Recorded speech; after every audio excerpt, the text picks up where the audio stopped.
மற்றொரு அண்மை செய்தி. முதலமைச்சர் ஜோசப் விஜய் மங்களூரு சென்றுள்ளார். கர்நாடக மாநிலத்தில் உள்ள மங்களூருக்கு முதலமைச்சர் ஜோசப் விஜய் சென்றுள்ளார். இது தொடர்பான மேலும் விவரங்களை தருவதற்காக செய்தியாளர் ராஜேஷ் இணைப்பில் இருக்கிறார். ராஜேஷ், வணக்கம். முதலமைச்சர் ஜோசப் விஜய் தற்பொழுது கர்நாடக மாநிலத்தில் உள்ள மங்களூருவில் உள்ள மூகாம்பிகை கோவிலுக்கு சென்றுள்ளார். அவருடைய திட்ட நிகழ்வுகள் என்ன, முழு விவரங்கள்? வணக்கம். தமிழக முதல்வர் விஜய் அவர்கள் 3 நாள் பயணமாக டெல்லி புறப்பட்டு சென்றார். டெல்லி பயணத்தை இன்று 12ஆம் தேதி முடித்துக் கொண்ட முதல்வர் அங்கிருந்து நேரடியாக கர்நாடகா மாநிலம் உடுப்பி மாவட்டத்தில் உள்ள கொல்லூர் மூகாம்பிகை கோயிலுக்கு இன்று மதியம் 3 மணிக்கு செல்ல உள்ளதாக தகவல் வெளியாகி இருக்கிறது. இது அதிகாரப்பூர்வமாக அவர்கள் அறிவித்திருக்கிறார்கள். இதன் காரணமாக பகல் 12 மணி முதல் மாலை 3 மணி வரைக்குமே பக்தர்களுக்கான அந்த அனுமதி என்பது ரத்து செய்யப்பட்டிருப்பதாக தகவல் வெளியாகி இருக்கிறது.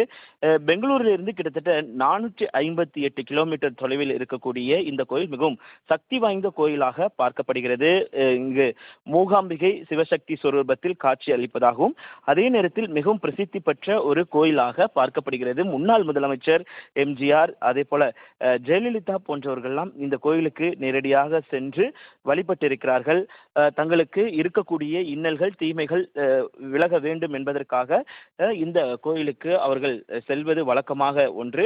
தென்னிந்தியாவில் பிரபலமாக இருக்கக்கூடிய முன்னாள் முதலமைச்சரான எம்ஜிஆர், ஜெயலலிதா ஆகியோர் இங்கு சென்ற பிறகுதான் அவர்கள் புகழ் பெற்றார்கள்.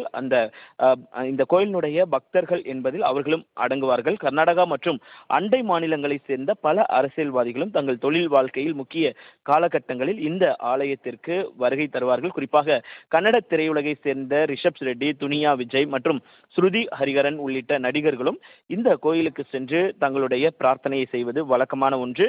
அதே போல தெலுங்கு சூப்பர் ஸ்டாராக இருக்கக்கூடிய ஜூனியர் என்டிஆர் அவரும், அதே போல திரைப்பட இயக்குனர் பிரசாந்த் நீல் ஆகியோரும் இந்த ஆலயத்திற்கு சென்று வழிபட்டது நம்மால் பார்க்க முடிகிறது. அண்மையில் கூட ஷில்பா ஷெட்டி, நடிகை பூஜா ஹெட்டே, நடிகை அனுஷ்கா போன்றவர்களெல்லாம் இந்த கோயிலுக்கு சென்று தங்களுடைய வழிபாடை நடத்தியிருக்கிறார்கள். அதே போல அண்மையில் கர்நாடக முதலமைச்சராக பொறுப்பேற்றிருக்கக்கூடிய டி.கே. சிவகுமார் போன்றவரும் இந்த கோயிலுக்கு சென்று நேரடியாக சென்று தங்களுடைய அந்த வேண்டுதலை வைத்து வேண்டி வந்திருக்கிறார்கள். அந்த வகையில் எம்ஜிஆர், ஜெயலலிதா பாணியில் தமிழக முதலமைச்சர் விஜய் அவர்கள் இந்த கோயிலுக்கு சென்று வழிபாடு இருக்கிறார். ஏற்கனவே முதலமைச்சர் விஜயை பொறுத்த வரைக்குமே அவர் ஏற்கனவே வேளாங்கண்ணி போய் சாமி தரிசனம் மேற்கொண்டிருந்தார். அதே போல சீரடி, கர்நாடகா மாநிலம் இருக்கக்கூடிய சீரடி சாய்பாபா கோயிலுக்கு சென்று சாமி தரிசனம் செய்திருந்தார். அதே போல திருச்செந்தூர் சென்றிருந்தார்.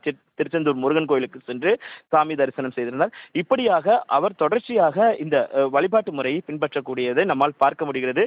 குறிப்பாக விஜயை பொறுத்த வரைக்குமே எம்ஜிஆர், ஜெயலலிதா அவர்களுடைய பாணியை அவர் பின்பற்றுகிறாரா என்ற ஒரு கேள்வி எழும்பக்கூடிய சூழ்நிலையில் அதே பாணியில் தான் எம்ஜிஆரும் இந்த கோயிலுக்கு சென்றிருக்கிறார். ஜெயலலிதா அவர்களும் இந்த கோயிலுக்கு சென்றிருக்கிறார்.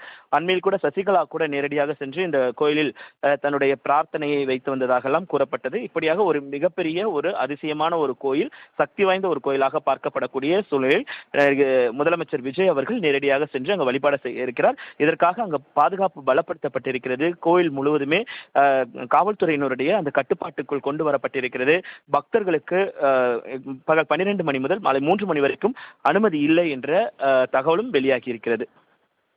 தங்களின் முழு விவரங்களுக்கு நன்றி ராஜேஷ்.